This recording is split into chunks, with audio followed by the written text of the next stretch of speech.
por sí misma acuerdos comerciales, sino que ha formado una unión aduanera y consecuentemente solamente puede negociar con el mundo unida con sus socios del Mercosur. Con sus socios del Mercosur negocia con la Unión Europea, con Corea, con Egipto, con Israel, con el Líbano, acuerdos acuerdos comerciales, de promoción, digamos, zonas de libre comercio, uniones aduaneras, acuerdos de preferencia, y eso lo hace el área económica, digamos. Yo trabajo en el área política, digamos, soy un bicho que siempre me he movido dentro de la carrera en el área política. Mi área es el área geográfica que ve América del Sur. Es, digamos, el gran tablero de comando de lo que se hace con los países de América del Sur, digamos, no lo comanda mi área, pero, digamos, es la única que ve las relaciones con los países de América del Sur de manera global, digamos. Así que nosotros vemos las relaciones políticas, pero bueno, la divisoria entre lo político y lo económico es siempre muy, muy lábil, digamos. La decisión de bajar aranceles es económica, pero también es política, y hay muchas decisiones que son políticas, pero tienen un trasfondo económico. Nosotros, desde el ala política, en cierto modo, tenemos una responsabilidad bastante general sobre lo que pasa con nuestros países, digamos. Bueno, contanos un poco la realidad de América del Sur y nuestras relaciones, y sobre todo las perspectivas a partir del cambio de gestión en la Argentina y de las últimas elecciones, de los últimos sucesos en los países vecinos, Chile, con la constituyente, o con el plebiscito, mejor dicho, y fundamentalmente Bolivia, que conoces muy bien. Bueno, a ver, nosotros tenemos una región que tiene una situación de paz muy relativa, digamos. Tenemos problemas de seguridad. En general, todos los países de la región tienen grandes problemas de seguridad, pero son internos, digamos. No somos un problema de la seguridad internacional, digamos. Producto de que estamos bastante alejados, y eso es a la vez un castigo y una bendición, digamos. Un castigo porque es más difícil comerciar e integrarse con el mundo, pero es también una bendición en el sentido de que, digamos, estamos alejados de digamos, situaciones que son mucho más, digamos, sensibles para el resto del globo. O sea, la América del Sur, comparada con el Estrecho de Hormuz o con el Mar Mediterráneo, está felizmente protegida por la distancia a la que se encuentra de los grandes centros de poder mundial. Nuestra región es básicamente, yo la divido, y es algo que veo también en la Dirección de América del Sur, condensa dos direcciones que eran la de países limítrofes y la de países andinos, porque en el fondo son las dos grandes realidades de América del Sur. Si ustedes toman la otra vez vi no sé cómo, a ver si puedo, no puedo. La otra vez vi una foto de un mapa de América del Sur en la cual marcaban como si fuera un océano la selva amazónica y la cordillera de los Andes, y era bastante significativo porque ese mapa muestra las dos grandes realidades de América del Sur, los países andinos por encima del Amazonas y el cono sur. Ustedes tengan en cuenta que Venezuela y el norte de Brasil están más cerca, el norte de Brasil está más cerca de Canadá que de la Argentina, que Venezuela está más cerca de Miami que de la Argentina. Entonces, bueno, hay una gran divisoria que es el Amazonas. Dentro de esa región bastante separada del mundo y protegida del mundo por la distancia, el Amazonas es otra, digamos, gran barrera divisoria que separa dos realidades bastante diferentes. Esa es la geografía en la que nos movemos, y en esa geografía hoy se vuelcan actores políticos que son principalmente gobiernos de centro derecha, salvo el gobierno argentino y el gobierno recientemente electo en Bolivia, el panorama es de variadas formas de gobierno que son más de centro o más de derecha, pero en general están en ese espectro ideológico, que tienen diferencias. O sea, hay gobiernos como el de Brasil, donde el liderazgo es más, busca, digamos, tiene una forma de articular, de articular políticamente de una manera más populista, si se quiere. Hay otros que invocan una fuente de legitimidad más republicana, como puede ser el gobierno de la calle Pou en Uruguay. Hay gobiernos que tienen poco tiempo por delante, como el de Ecuador, que va a tener elecciones en febrero. Lenín Moreno fatalmente se va. Hay gobiernos en transición como el de Perú, que cambió 3 presidentes en las últimas semanas y que se encamina a elecciones en abril del año que viene. Hay gobiernos como el de Chile que están en un periodo de transición con reforma de la Constitución por delante. Pero en general son todos gobiernos de derecha. Y la Argentina y Bolivia, y Venezuela, que ya vamos a hablar de ella con más detalle. Esa es la realidad política hoy. Es una América del Sur que está quizá comenzando a cambiar de piel a partir de las elecciones en Argentina y luego de las elecciones en Bolivia. Posiblemente continúe luego de las elecciones en Ecuador. No sabemos qué puede pasar en Perú y en Chile, pero básicamente esa es el elenco de gobiernos que tenemos. Esos gobiernos hacen diplomacia, o hacían diplomacia hasta el 2015, 2016, en básicamente una gran organización, una única organización internacional que era la UNASUR.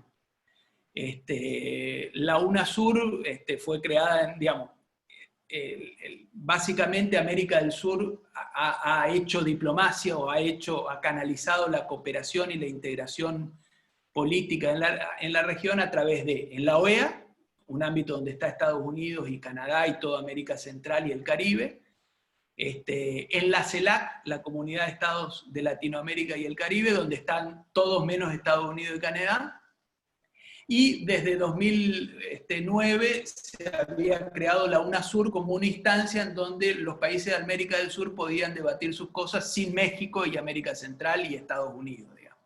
Ese ámbito específico de trabajo de los gobiernos de América del Sur, que era la UNASUR,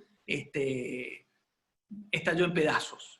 Básicamente en 2017 no fue posible elegir al secretario general de la organización. El candidato argentino era el embajador Bordón, básicamente porque no fue posible lograr un consenso que agrupara a todos los países.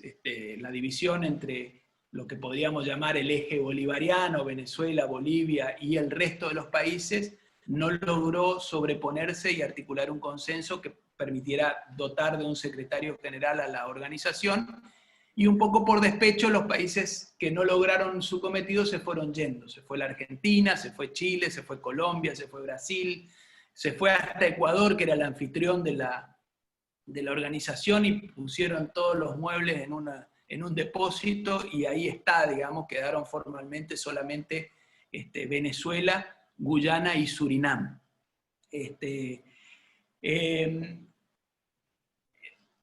Ese es más o menos era el gran espacio de negociación en América del Sur, la UNASUR.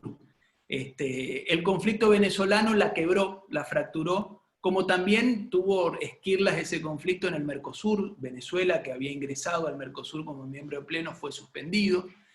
Y consecuentemente lo que vemos hoy es una región que tiene básicamente gobiernos bastante homogéneos en lo ideológico, en tanto que son de centro-derecha, pero una gran fractura, la imposibilidad de articular y de resolver sus diferencias como sí se podía en la época en que, digamos, Lula, Kirchner, pero también Piñera, pero también el presidente Santos de Colombia, izquierda y derecha, podían articular y resolver sus diferencias. Eso no fue posible.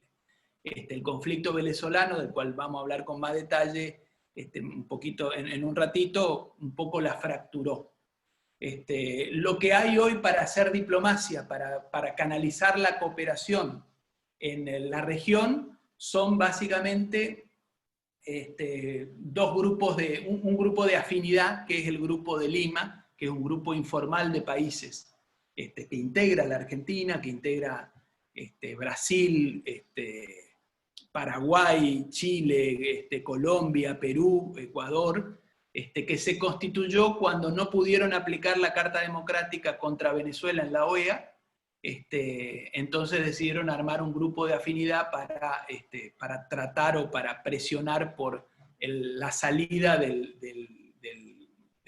poder del gobierno del presidente Maduro, digamos. Esa es la región que tenemos hoy, muy afectada en sus posibilidades de cooperar y articular diplomáticamente por un conflicto que polariza la región y le impide canalizar la cooperación, digamos.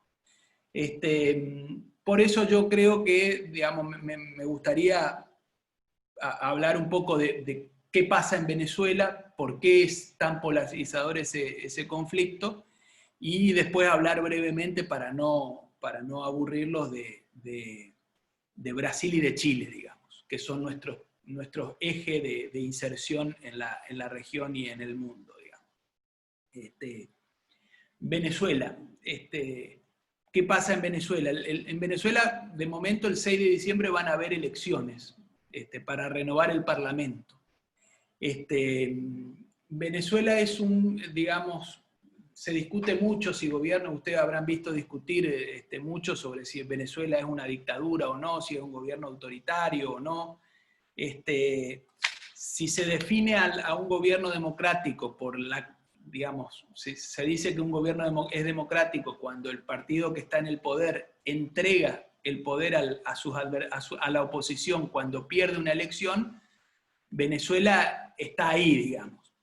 En general, hasta 2015, el sistema venezolano fue un sistema en general democrático, con elementos antidemocráticos dentro, digamos. El partido oficialista ganaba elecciones, a veces por mucho, a veces por poco,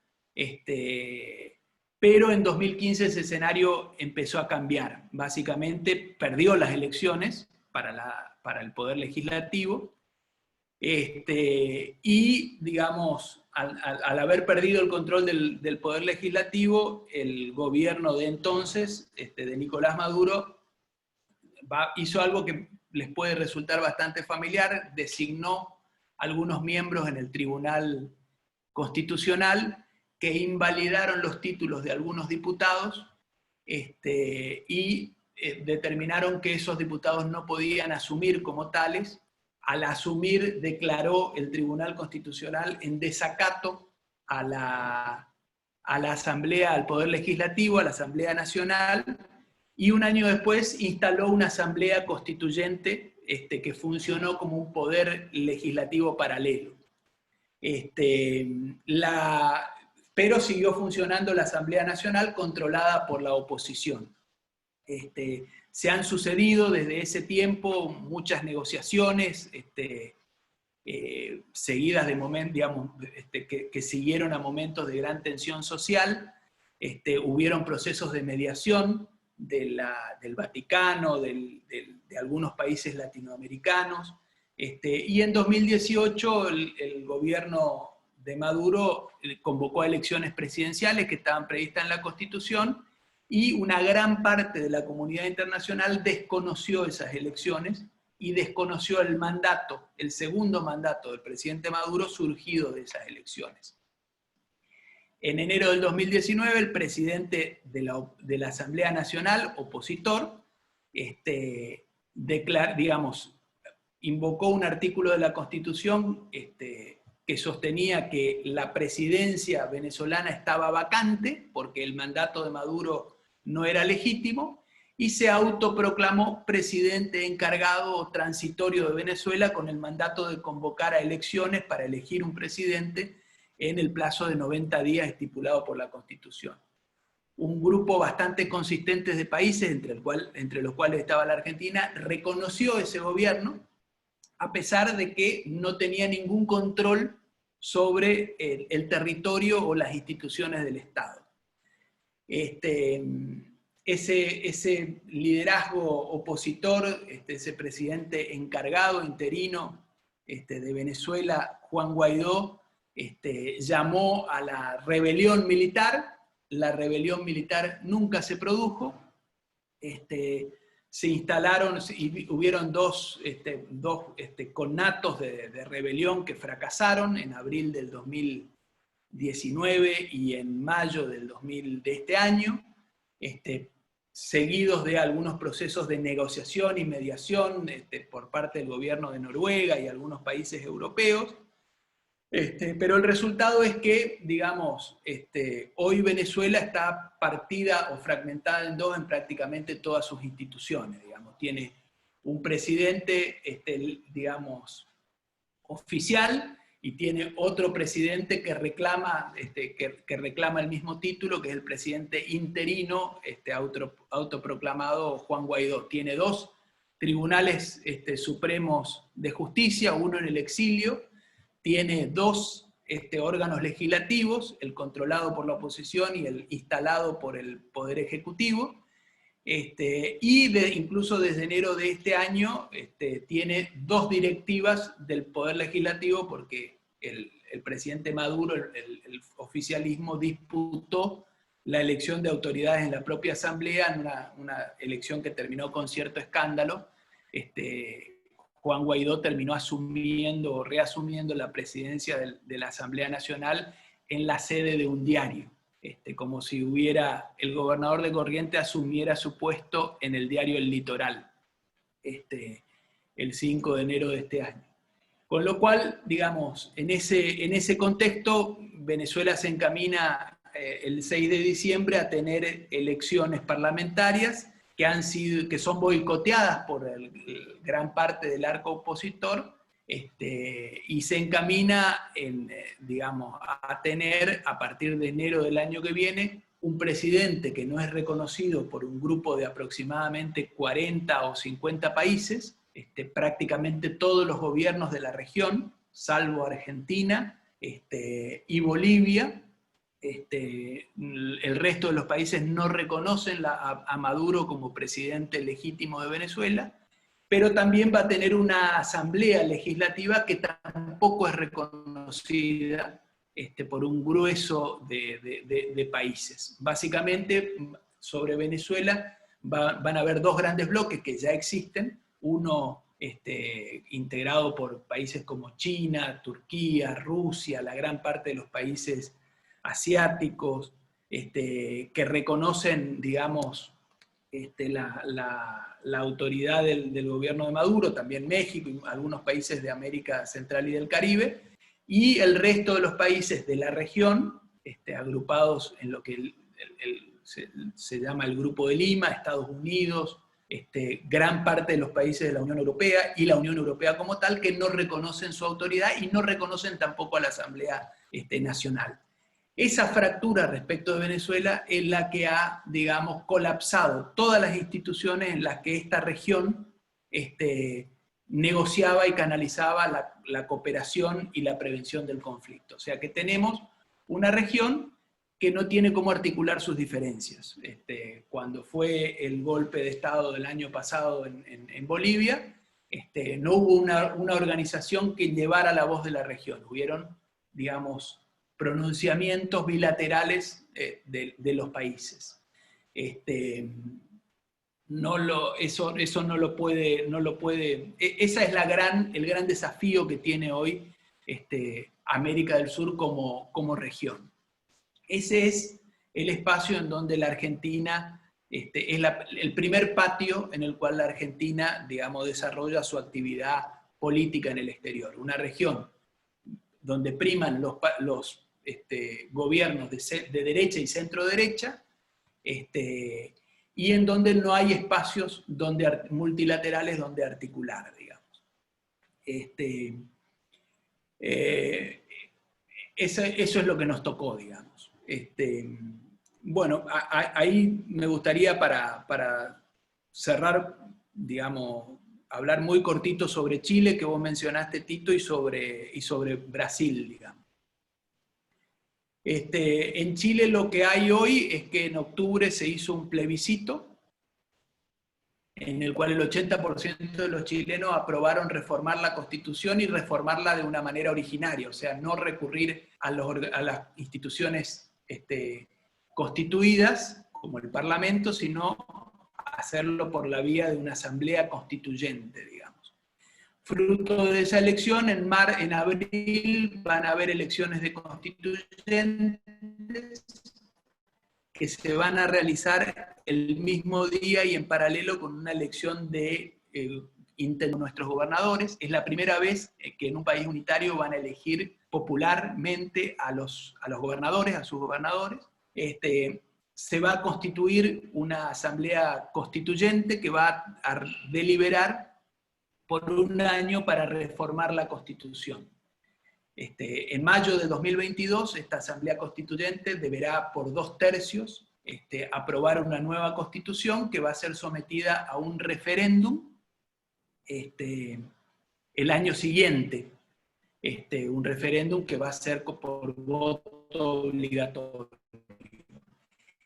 En el medio, el año que viene, en agosto, van a haber elecciones primarias para elegir presidente, y en octubre, fines de octubre, van a haber elecciones generales para elegir presidente, porque se termina el mandato de Piñera, del presidente Piñera, y en marzo del 2022 va a asumir un nuevo gobierno. Es decir, que en Chile tenemos un país que está totalmente abierto. O sea, el año que viene va a decidir cómo va a ser su constitución, y en el medio va a elegir por primera vez gobernadores y a fin de año un nuevo presidente.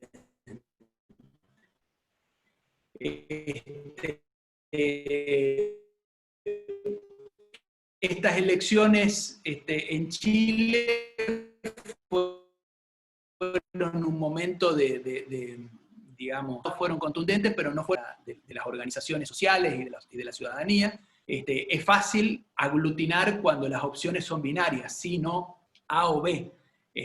Ahora, una vez que se realicen, digamos, estos mismos partidos van a ser los que tengan que organizar a la sociedad civil para constituir la Asamblea Constituyente, y van a ser los que van a tener que lograr consensos que permitan que la Constitución nueva sea aprobada por 2/3 y que sea, digamos, aprobada en un referéndum, con lo cual ese momento de unidad o de confluencia que hubo en el plebiscito del mes pasado va a ser difícil de volver a articular, digamos.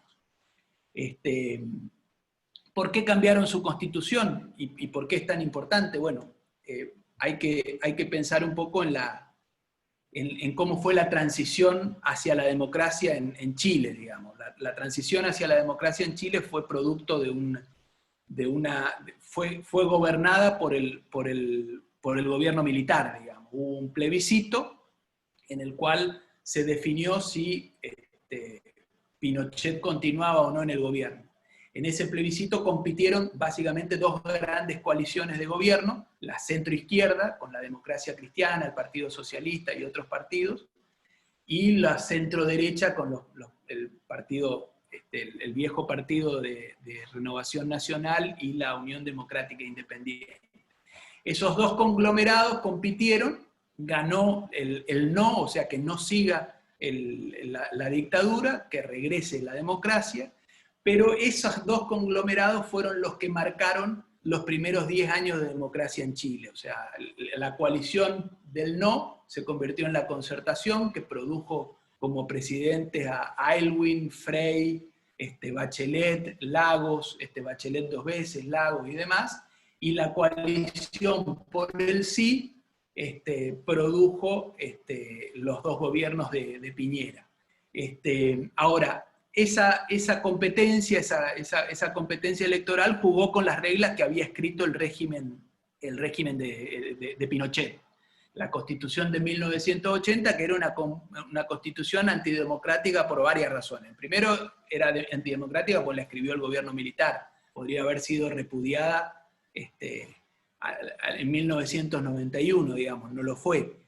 Pero también era antidemocrática porque tenía toda una serie de mecanismos contramayoritarios para evitar que, si ganaban los adversarios de Pinochet, hicieran lo que él no quería que se haga, digamos. Entonces era una constitución muy jerárquica, donde los poderes estaban organizados de una manera muy muy autoritaria, un sistema binominal donde, digamos, solamente el primero y el segundo obtienen representación parlamentaria, con voto obligatorio pero inscripción voluntaria. Siempre cuando yo estaba destinado en Chile se decía que votaban solo los viejos, o sea, el 30% de los menores de 30 años eran el 30% del padrón, nunca se inscribía, consecuentemente no votaba, pero si se inscribieran y votaran, votaban a la izquierda y, digamos, el mapa no era el de la centro-izquierda, sino el de la izquierda del Partido Comunista y más verdadera, digamos. La Constitución que prohibía la sociedad, digamos, el derecho a huelga, no reconocía el carácter multicultural del Estado, le quitaba iniciativa al Parlamento. O sea, era una Constitución básicamente que encarcelaba la democracia más que organizarla. Eso no impidió el desarrollo económico y algunos desarrollos civiles. Chile votó la ley del divorcio, Chile votó muchos derechos en la parte civil, progresó económicamente, pero lo que no tuvo fue un canal para canales para canalizar la representación política, digamos. Con la idea de evitar que desbordes políticos, terminó ahogando la política y produciendo lo que sucedió a partir del 18 de octubre del año pasado, que fueron lo que ustedes vieron en la televisión, digamos. Esa es la razón por la cual Chile va digamos, está embarcado en un proceso para cambiar su constitución. Y nosotros como Argentina tenemos la relación con Chile puesta en pausa, digamos, porque tenemos un gobierno al que le queda poco tiempo para terminar, tenemos un Estado que va a cambiar de forma, se supone que tendrían, digamos, que van a haber cambios significativos en la forma del Estado en Chile, y consecuentemente hay toda una agenda que está parada. Chile es nuestro principal, con Brasil, nuestro principal aliado, digamos. No es posible proyectar a la Argentina en la región sin tener una sólida alianza y asociación con Chile.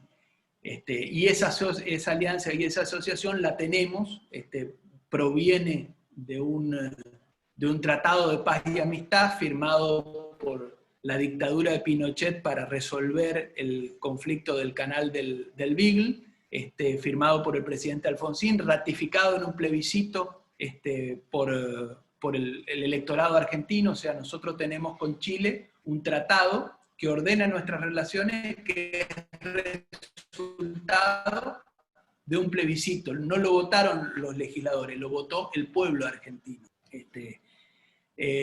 Y ese tratado de paz y amistad permitió, digamos, descomprimir las diferencias y los conflictos que siempre tuvimos, ir resolviendo paulatinamente los problemas que teníamos limítrofes, y con el advenimiento de la democracia en Chile, profundizar la integración. En 2009, fruto de todo lo que esa relación había avanzado, se firmó el Tratado de Maipú de cooperación, que un poco ordena todo lo que la relación entre Chile y Argentina había crecido. Pero con Chile tenemos una de las relaciones más completas que tenemos en la región, digamos. Tenemos desde los comités de integración, comités técnicos para recursos hídricos, para medio ambiente, en materia de océanos, para la cooperación en materia antártica, tenemos fuerzas de paz conjuntas, la Fuerza de Cruz del Sur, tenemos mecanismos para consultas en temas multilaterales, tenemos una relación muy densa y muy reglamentada, producto de todos estos años de crecimiento de la integración. Así como está también en pausa, esperando que Chile, digamos, recupere su forma, digamos. Y así como digo que no podemos proyectarnos sobre la región si no estamos bien con Chile, no podemos proyectarnos sobre el mundo si no estamos bien con Brasil, que es nuestro otro gran aliado estratégico, nuestro gran socio estratégico. Brasil hoy está derecha, digamos, no de centro, que articula de una manera, digamos, bastante parecida, o sea, en su forma particular, es una articulación populista, digamos, un líder en el centro, que es Bolsonaro, que es el denominador común de una serie de grupos del presidente. Hasta la llegada de Bolsonaro al poder, en general, en Brasil funcionaba informalmente lo que se llamaba el presidencialismo. Armaba una coalición, una fuerte coalición legislativa, dando ministerios a las distintas bancadas. Así el gobierno de Dilma llegó a tener casi 30 ministros, digamos. Bolsonaro un poco llegó para romper con eso, pero no queda en claro que lo haya logrado. En el gobierno de Bolsonaro confluyen distintas fuerzas y variantes. Hay un componente ideológico, que es básicamente el más cercano es Bolsonaro, sus hijos, el sector evangelista. Hay un sector, hay una fuerte presencia del componente militar, o sea, son militares, no solo 9 de sus 23 ministros, sino que además gran parte de la administración son funcionarios militares activos o retirados, desde el ministro de Salud hasta el director de lo que sería la ANSES de ellos, el director de aduanas. Los militares tienen una gran preponderancia como recurso humano del gobierno de Bolsonaro. Bolsonaro es militar, pero no militar en el sentido de, él fue retirado con el grado de capitán, sino que es militar en el sentido de reivindicar la dictadura militar y a los militares como un elemento importante de la política brasileña. El otro componente que tienen es el lobby de la agroindustria, lo que se llama la bancada. Se dice que la alianza política de Bolsonaro en el Congreso es las 3B, las 3B largas: buey, bala y Biblia, digamos. Biblia, el componente evangélico, el componente antiglobalización, lo que ellos le llaman antiglobalismo, muy contrario en términos de nuevo derecho, en materia de género y demás, muy alineado con lo que podría ser el liderazgo de Putin, contrario al liderazgo chino, al comunismo, digamos, entre comillas, aliado con el sector más ideológico, muy afín al sector más ideológico del liderazgo de Trump, digamos. Eso convive con los militares que, digamos, con los cuales tienen elementos en común, pero también elementos de disputa. Los militares son nacionalistas, a diferencia del gran alineamiento del sector ideológico de Bolsonaro del gobierno de Bolsonaro con los Estados Unidos, con Israel y en contra de China.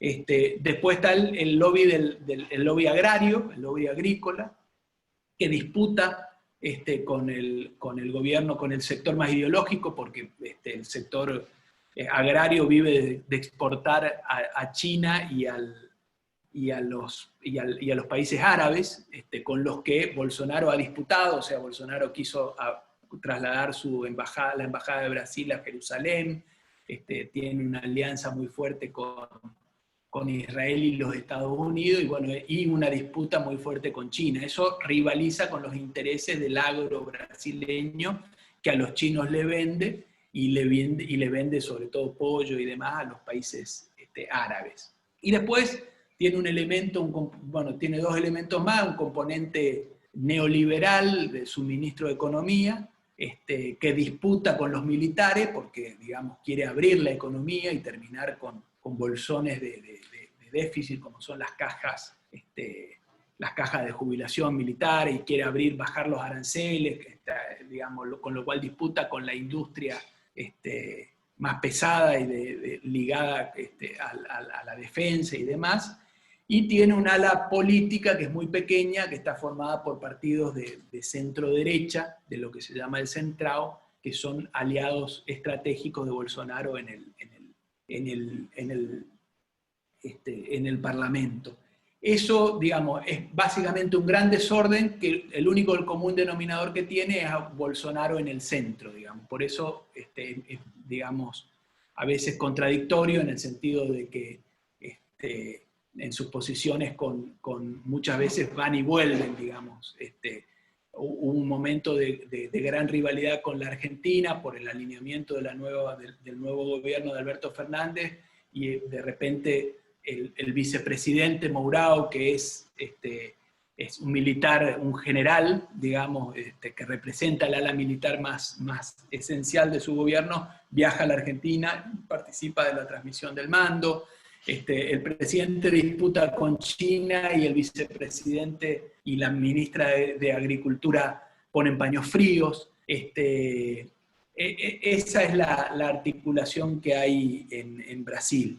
Eso, digamos, para entender esa articulación hay que, digamos, hundir un poco las raíces de este presente en el pasado de la transición brasileña, que es también bastante parecida a la chilena, o sea, es una transición gobernada por los militares, fruto de un pacto, digamos, de la paradoja de pactos antidemocráticos que permitieron el regreso de la democracia. O sea, la dictadura en Brasil fue una cosa bastante híbrida, el parlamento siguió abierto, los partidos políticos fueron suprimidos, pero la dictadura creó 2 partidos para organizar la competencia electoral. O sea, la dictadura creó un partido oficialista y un partido opositor, y esos 2 partidos fueron los únicos partidos admitidos en la elección de 1985 en el que retornó la democracia a Brasil.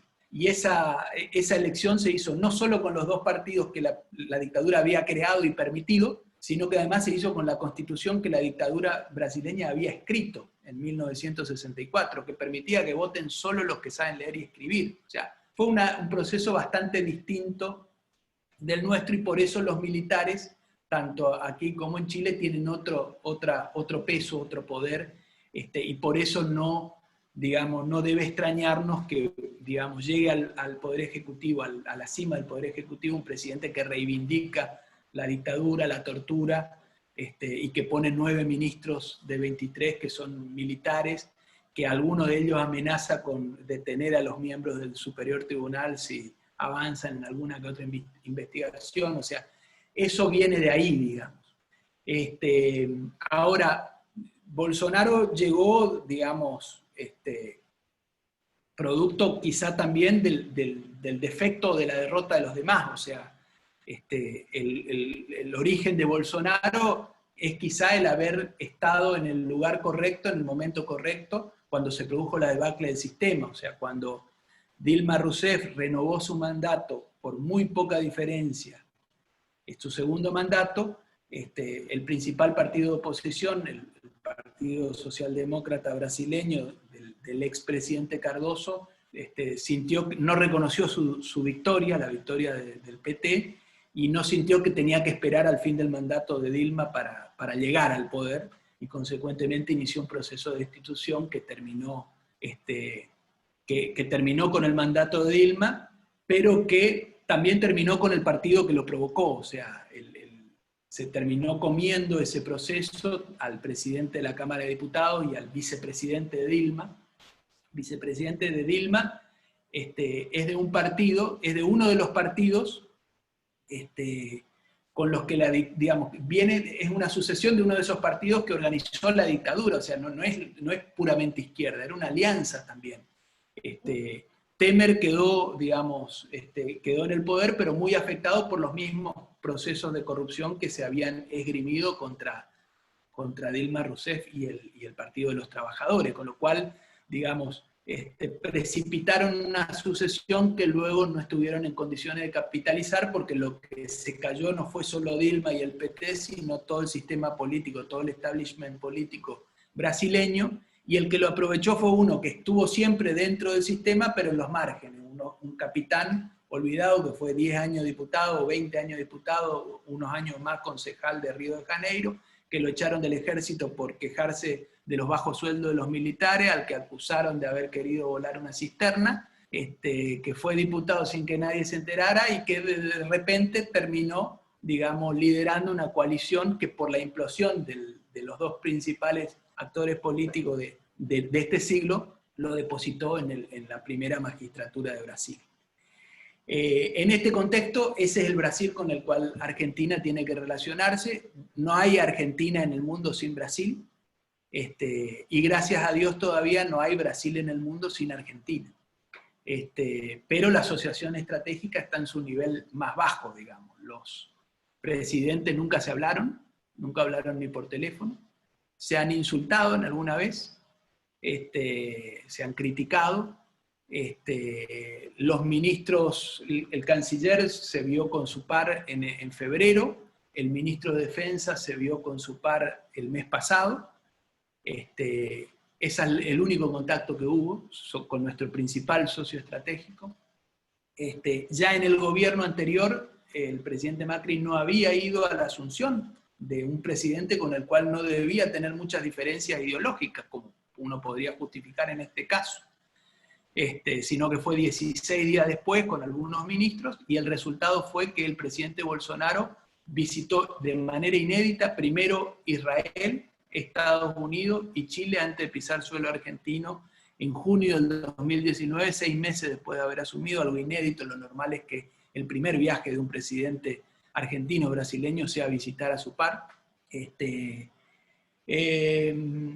En esa situación estamos, pero no solamente, digamos, la escasez de los encuentros y de la interacción entre los altos dirigentes políticos, sino que además no tenemos coincidencia, o sea, no pensamos en Medio Oriente. El actual gobierno brasileño está totalmente alineado con Israel y habla de mudar su embajada a Jerusalén. El gobierno brasileño rivaliza con China, está alineado casi de manera absoluta con Estados Unidos. Veremos cómo cambia eso ahora que cambia el liderazgo en Estados Unidos. El gobierno brasileño desconoce la legitimidad del segundo mandato de Maduro, reclama que deje el poder, que se convoquen elecciones presidenciales y legislativas. El gobierno argentino no. El gobierno brasileño reconoció a la autoridad que surgió del golpe de Estado en Bolivia, la Argentina no. El gobierno brasileño está más que deseoso de avanzar en negociaciones comerciales no solo con la Unión Europea y Corea, sino también, si hubiera podido, con Estados Unidos. La Argentina no. O sea, tenemos una relación estratégica en terapia intensiva. Ese es el estado de la relación hoy. Una relación que nació o que se relanzó a partir del abrazo de Sarney y de Alfonsín en 1985, o sea, el lunes cumplimos 35 años de ese abrazo, y los presidentes en ejercicio no hablaron nunca entre ellos. Está previsto que quizá hayan algunos discursos, pero no está previsto que conversen. En 1985 Argentina y Brasil decidieron dejar de competir e integrarse, y cooperar e insertarse juntos, ser Argentina y Brasil el ancla de estabilidad de la región. Brasil y Argentina en Foz de Iguazú lanzaron su relación bilateral, firmaron acuerdos y mecanismos de cooperación para prácticamente todas las áreas del gobierno y la política exterior. Decidieron crear organismos de control en materia nuclear, la ABAC, la Agencia Argentino-Brasileña. Decidieron además eliminar sus barreras comerciales, crearon el Mercosur, el Tratado de Asunción, integrando a Paraguay, que volvía, que salía del estronismo, y a Uruguay. Y si uno ve la relación bilateral con Brasil, lo que ve es que, digamos, es como que si las luces se encendieran en 1985, si uno revisa la lista de los tratados y declaraciones firmadas, hay una profusión entre 1985 y 1991, mecanismos, comisiones mixtas, infraestructura, integración fronteriza, seguridad, política exterior. En 1991 se crea el Mercosur, hay una suerte de apagón, porque la relación bilateral se vuelca sobre el escenario regional, o sea, pasamos a acordar con Brasil en el marco del Mercosur. Luego, en 2001, la Argentina estalla, y es la época de la paciencia estratégica con la Argentina, del célebre frase de Celso Laffer, que ahora se aplica a la Argentina, que es la que tiene que por ahí tener paciencia estratégica con Brasil.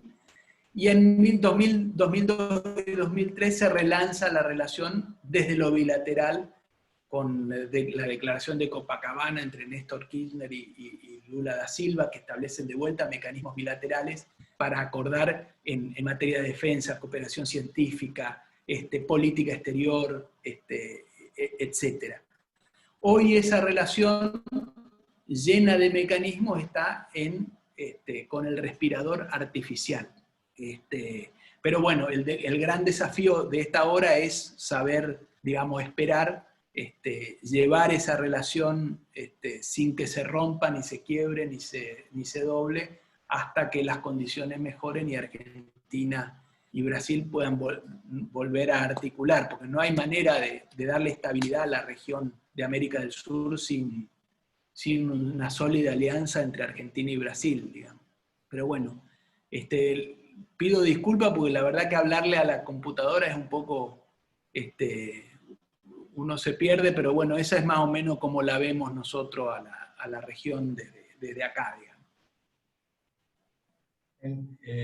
Muy bien, Federico, esto confirma por qué sacaste sobresaliente en Internacional Público, así que te voy a pedir, tenés todavía 49 oyentes, 51 en realidad, 50... Pero eso contándome a mí.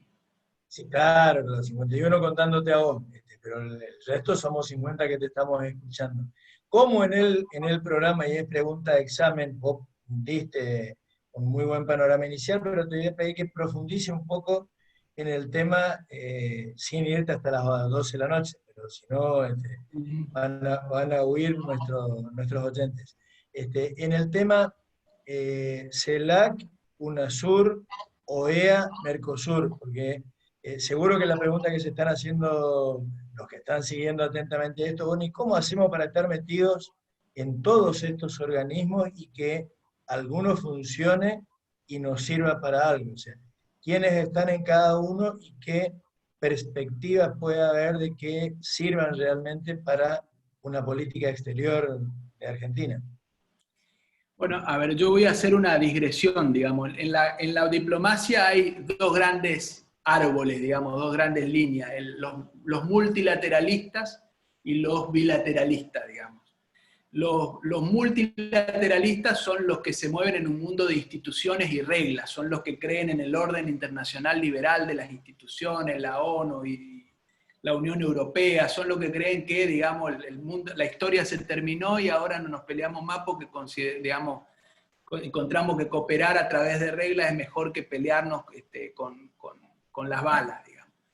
Y en la otra gran rama son los bilateralistas, donde estoy yo, digamos, los que se entienden en un mundo de unidades soberanas que tienen, digamos, que tienen intereses y que no tienen, digamos, disciplinas que los obliguen, o sea, pueden hacerlo, pero son unidades soberanas.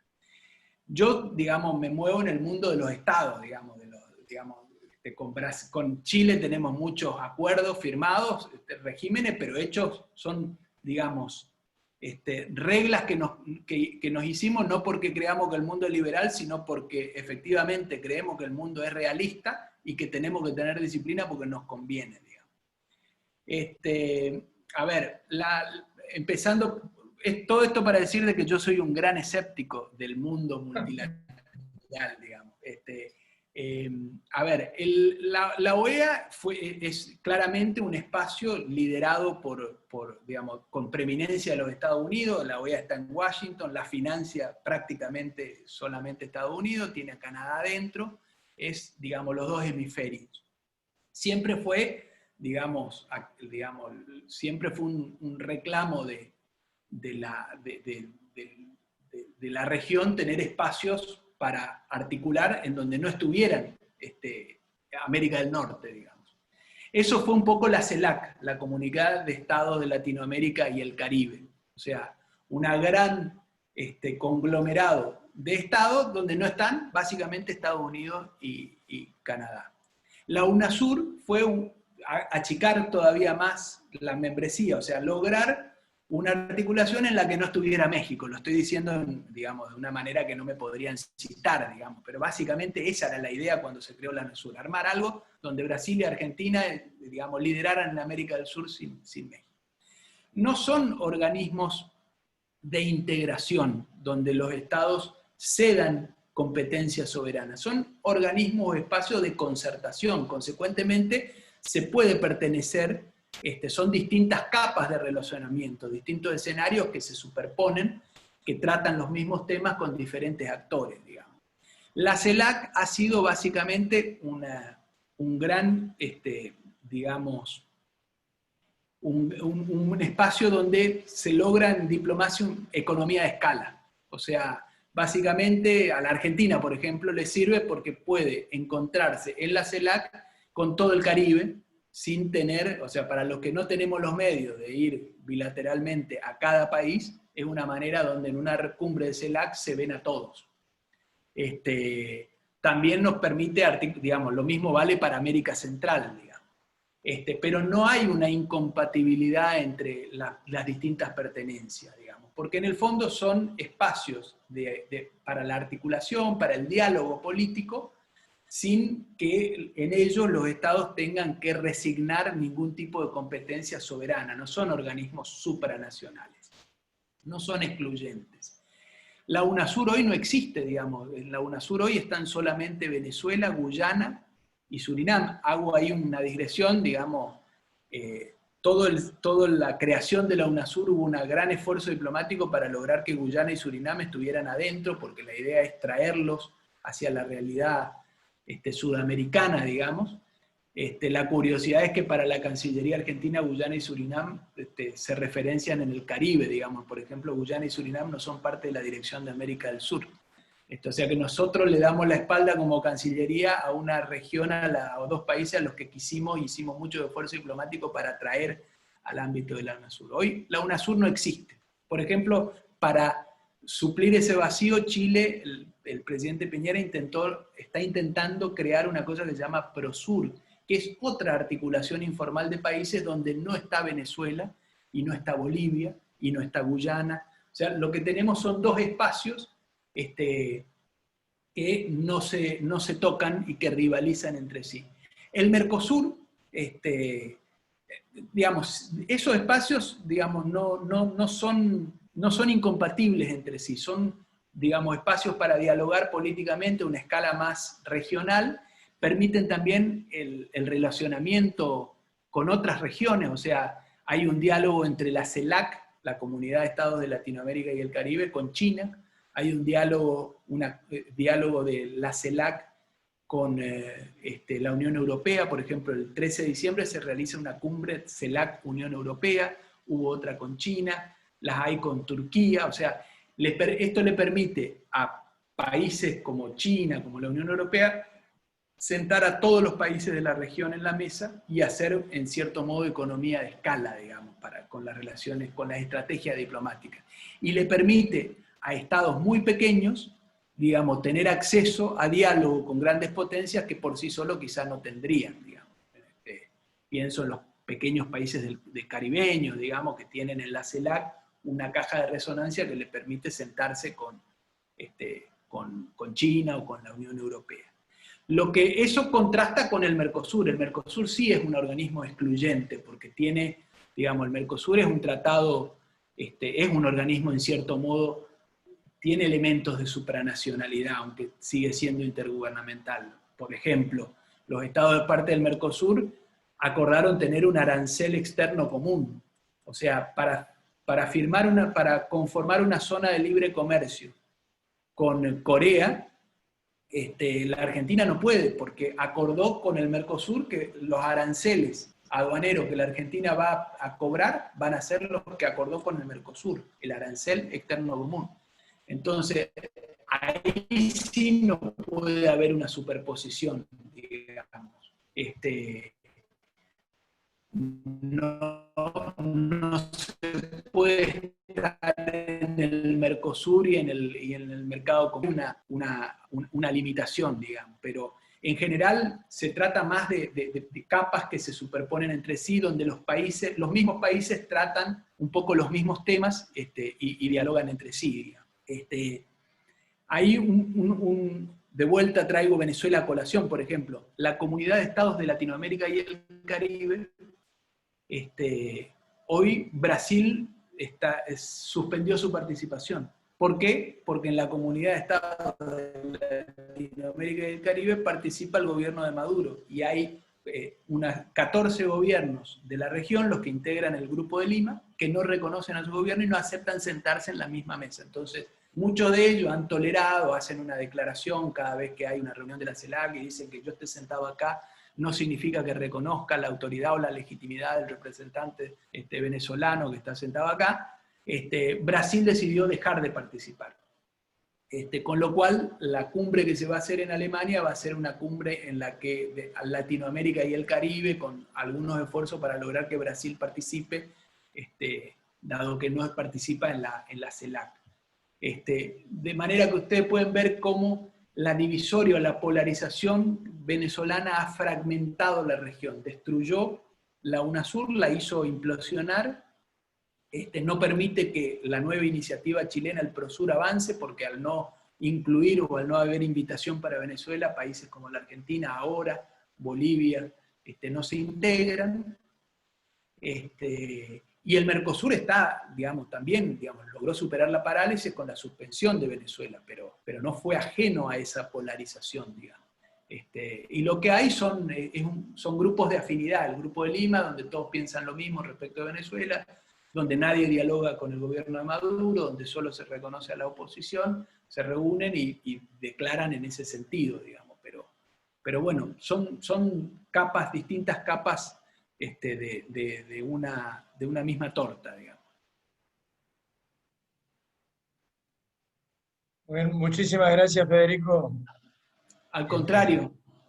Realmente un orgullo tenerte, un orgullo para la Universidad Nacional del Nordeste y para la Facultad de Derecho, que un egresado de nuestra casa esté ocupando las posiciones que vos tenés, y esperemos que algún día podamos ir a la asunción del canciller Federico. Así que no sé. No es una fantasía. No sé si me estás deseando el bien, pero... Ah, bueno, a lo mejor te queremos hacer trabajar, imagínate. Imagínate. Bueno, No siempre... yo soy el agradecido de verdad, y bueno, nosotros vamos a estar hablando, que siempre hablamos de nuestros otros temas. ¿Cómo no? Muchísimas gracias, Federico.